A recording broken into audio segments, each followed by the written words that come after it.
I'm Cheryl Barnes, and after hearing all these presentations, I feel like we've been asleep at the wheel, which is the name of a bluegrass band if you ever come to Kansas City. But nonetheless, this is where we started. We had positions back in the 70s, and then we found out that they were going to build an aqueduct in the green over here to take water from the Missouri River to western Kansas for farmers. And you could see a comparison of where the Ogallala Aquifer was depleted in the brown and red, and it got worse. The blue was okay, and don't never mind the arrows. That's just to show you how the overlay works. And then if you've ever been to Kansas, that is where you were.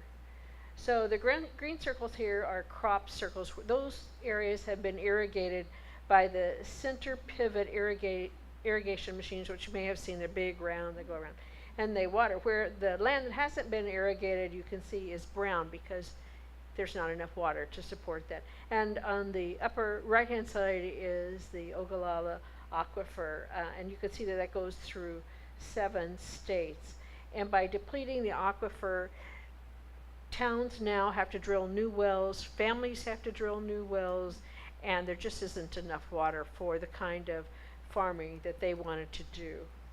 So add on that the Trans-Canada pipeline. We heard earlier that that's going to take oil from Canada down to Houston through the Ogallala Aquifer and get refined in Houston and then be shipped overseas. That helps the Canadian group, and in fact the Canada government just bought that pipeline. It doesn't do anything for the United States, so again, we're being put at risk for corporations. So we wondered, what were we thinking? We're thinking, holy cats.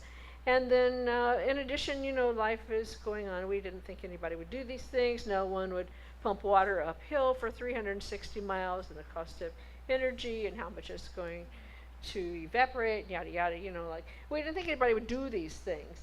And then we didn't think that the farmers would be careless. And in fact, they just did a story recently on public radio, and this one farmer says, I'm going to pump all the water I want, by God, things that people say when they think it's their right. And then we didn't think anybody would jeopardize the resources of the Ogallala Aquifer because it is so important. Water is just so basic.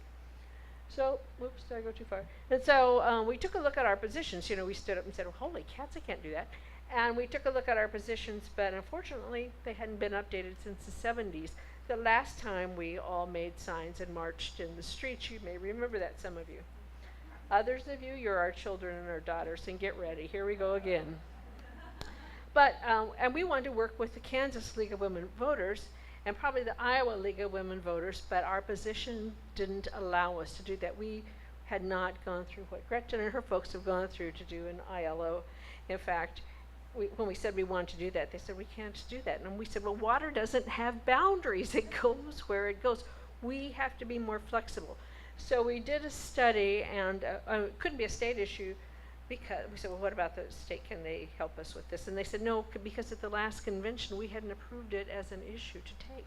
And we thought, well, this is just nuts. Why are we shooting ourselves in the foot? We have these wonderful rules that makes the league so wonderful and our position so strong, but we needed to be more nimble.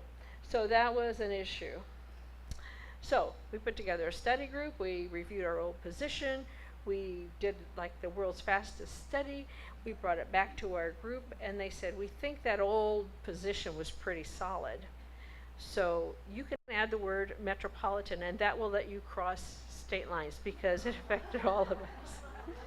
But to their credit, we were able then to move and to affect change. But it just goes to show that we need to form things like ILOs. We need to be working with our sister leagues.